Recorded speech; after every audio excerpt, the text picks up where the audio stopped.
tusijivune base, ili ya kwamba tusijivune bafrere. Ni lazima sasa tuelewe neno hili ya kwamba wenzetu walitolewa ili ya kwamba sisi tupate nafasi. Ndio. Sisi je? Tutapataje kupona?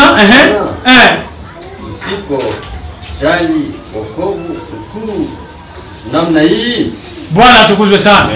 Tutapataje kupona tusipojali wokovu mkubwa namna hii? Twende. Ambao kwanza wokovu